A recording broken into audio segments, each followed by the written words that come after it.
It's just fantastic.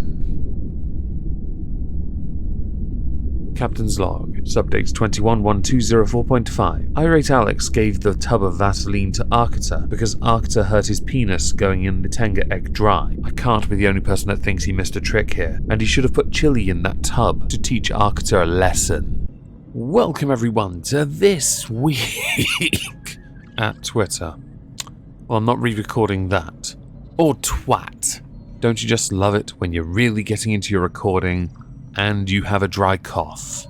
So to start, we're going to go with something I saw via Tailed Feature. Have we not suffered enough?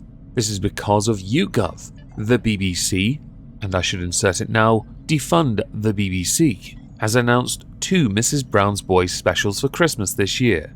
Mrs. Brown's Boys has outstayed its welcome. It has gone beyond its point of peak, and yes, at one point it was funny. Don't be that guy, don't be that girl, don't be that person, don't be that object that says, "Oh, it was never funny." You're lying, shut up. But it has gone beyond that point. It is no longer funny. The show divides opinion. So our 2018 study looked at how those who love and hate the show differ. First image, Mrs. Brown's Britain. Who are the fans and critics of one of Britain's most divisive shows? Like Mrs. Brown's Boys, marginally working class. Dislikes, majority middle class. Gender, likes, marginally male. Dislikes, marginally male. Okay. The politics of Mrs. Brown's Boys. EU voters who like Mrs. Brown's Boys. Leave, majority. Who dislike, remain, marginal majority. If you notice here, you've got a split on politics. Conservatives hold a majority on 2 for like and dislike. Marginal though, if you'll notice. To be honest, this doesn't really help us at all understand why people don't like it. The answer is obvious. Any show has a shelf life. The law of diminishing returns comes into effect, and while this is popular with certain types of voters and educational levels, which you saw in the previous image, in reality the show's just bad now. Couple that with the infighting behind the scenes, and people are more interested in the drama than they are the, let's call it charitably, comedy. To move on from that, and again something seen through another person, this time Siffy, we now come to some audience participation. Here you have an image with the question, what dad vibes do I give off? Now granted, I'm not a father, but I do find this quite amusing. I did give Scythia a response that he didn't like, because I said he was Stan Marsh's dad, a sofa, and he wore Crocs. I think it's appropriate for him. I know he likes his dad jokes, but I'm not giving him dad jokes. No.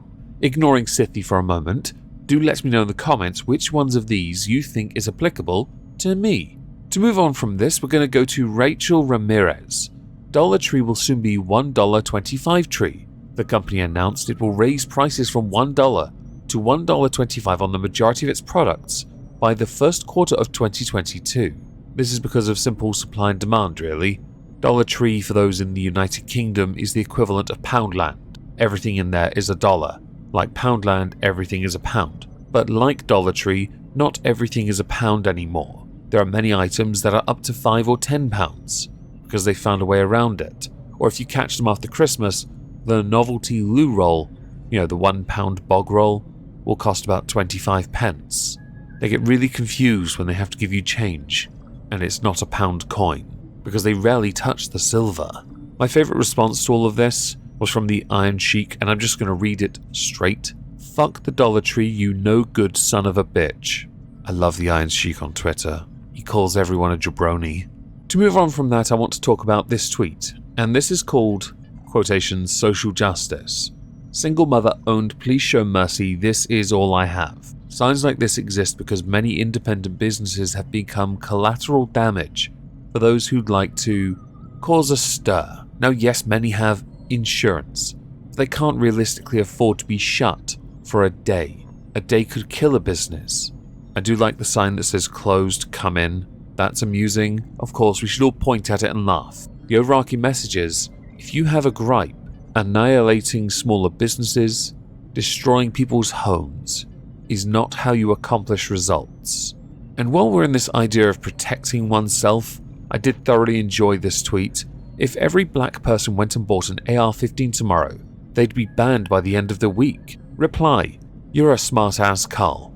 I'm black and I've been buying AR-15s for the last 4 years. Last I checked, only liberals have been trying to stop me from buying them. Quote retweeted a few years later, nothing has changed but the size of the collection. Many of you started following me based on this one tweet. Thank you. He has upgraded from stacking against a wall to what looks like, well, an armory. My armory has a sword and Gimli's axe. I'm okay with this. There is no version of this, much like with the Rittenhouse subject from last week, that I cannot talk about the other events that took place in Wisconsin, in a town, city, place I cannot pronounce. Sorry. Many people were harmed when somebody driving a car plowed through a lot of people. Many died, many more were injured. It was an unacceptable act committed by an individual, a hateful individual. It has not received much in the way of press coverage because I couldn't help but notice from places like the totally intellectually honest outlet CNN would tweet, "The place will hold a moment of silence today, marking 1 week since a car drove through a city Christmas parade, killing 6 and injuring scores of others." Now, I know that Biden early in his administration was testing out one of those self-driving cars, in the sense that somebody else drove it for him. But let's face it, it was not the car, it was the person that drove the car. And it is incredibly rude to report on this so intellectually dishonestly. You intentionally sensationalized one story, which many have debated about, but you've got to focus on Wisconsin law here. And then when it came to somebody else who intentionally went after certain people, and that's what happened, by the way, you have chosen not to report it, many outlets going so far as to try and whiten the man's skin so as to, let's say, lesser the impact of the crime committed in the grand scheme of optics, which, let's face it, is not acceptable. It becomes harder and harder to talk about issues on race when you go out of your way to report things like this, taking the person out of the equation when it suits you, but you'll happily drag a teenager through the mud because he's white. How pathetic. So to go in a more light-hearted direction, your boy Pat, their marriage, their rules, their happiness, why should I care? Accompanying it is an article from the New York Post. The reason why is because a couple put out their, let's say, rules for their marriage. Now they themselves agreed to these rules. This includes a prohibition on smut, a ban on being alone with members of the opposite sex. Comments I remember from Mike Pence when he was the vice president. Many people have those views, by the way. I believe Ninja also adheres certain rules like that as well. The video on TikTok is titled "Rules My Husband and I Have for Our Marriage That Make People Angry." It has been viewed more than 2 million times, and people really don't like it. Now there are two sides to this. One is, Pat is right. The other, though, is where I have to agree as well. You've put this out there knowing it will get a response, which means it is delicious bait, and we love delicious bait. The baitier the better. That's what I say. And to finish this off, I'm going to finish with the remainder of the rules. No texting the opposite sex without the other knowing. No lusting after others, following scandalous pages. No smut, always put each other first, even over parents. So I want to quickly address one tweet that I find quite irritating. When it comes to commentary, certainly the newer channels that have been rising up, they do hold each other to a similar standard. It is why they will call each other out when they cock up. When they make a mistake, they will bully them for that mistake. Then they'll go play video games together. According to Slush TV, this is a red flag. I do in this instance tend to agree with Tipster. Holding your friends accountable for their actions is a red flag. For you? I don't know about you, but that's a big red flag for me, and I agree with that. If you cannot discuss openly, frankly, honestly, bluntly with your friends things you don't agree on, then what are you really? You're not friends, you're an echo chamber.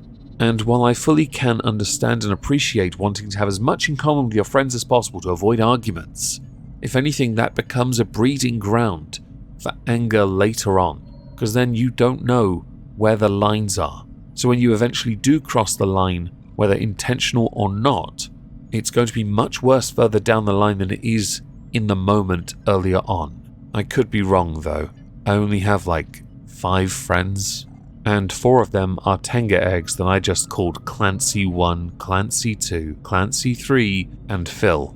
You can all thank Sith for me noticing this one. His response is apt. F off. Maverick Zoo. I've never drawn a comic before, but I felt like I needed to speak out for our furry friends that can't use words, speak for themselves. That made no sense. Hashtag Zoophile.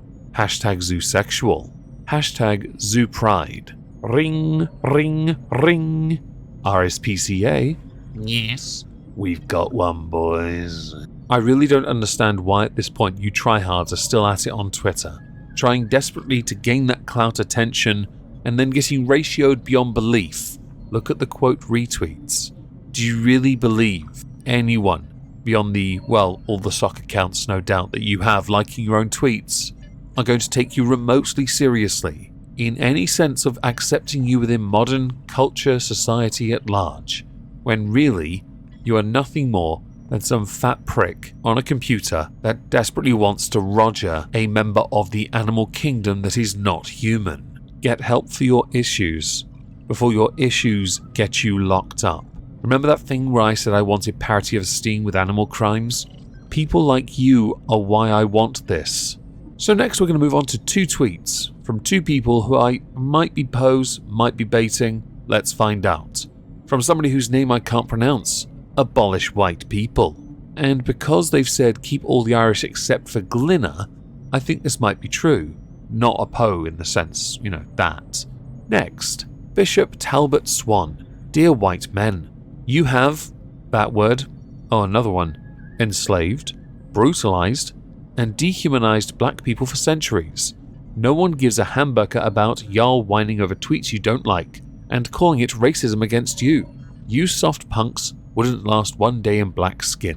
You're right, they wouldn't, because to acquire that black skin they'd have to commit a crime.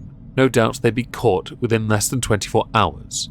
I don't think you, Bishop Talbot Swan, really thought it through.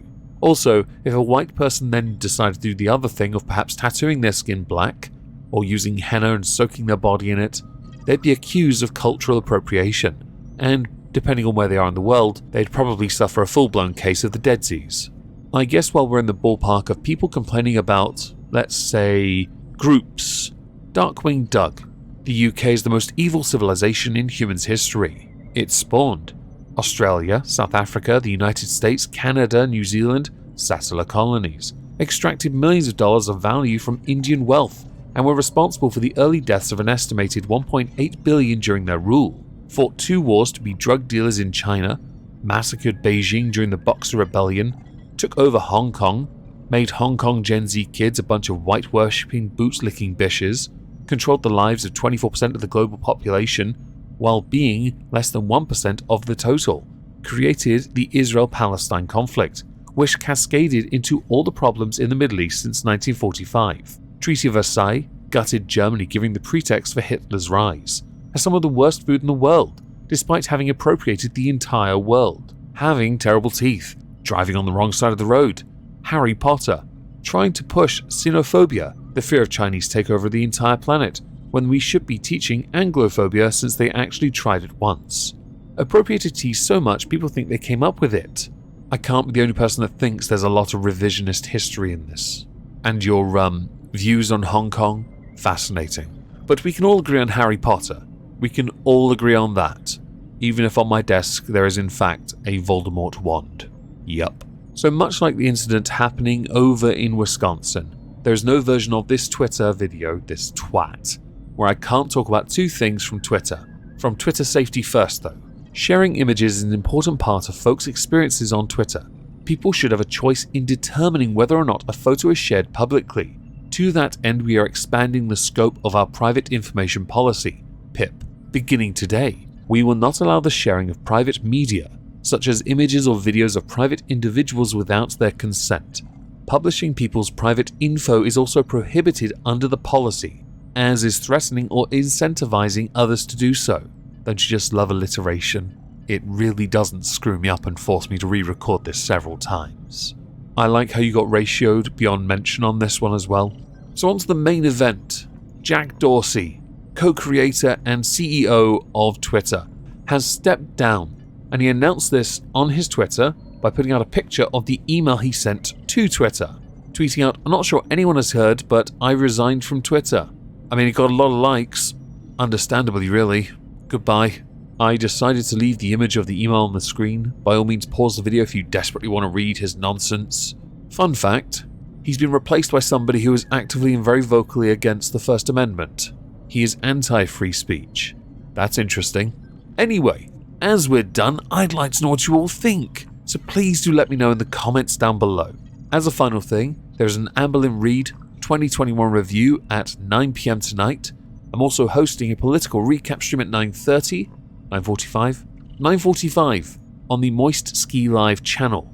If I don't see you, have a fantastic Friday and subsequent weekend, and thank you all very much for listening, but there will be videos on Saturday and Sunday, just saying. Ta-ta.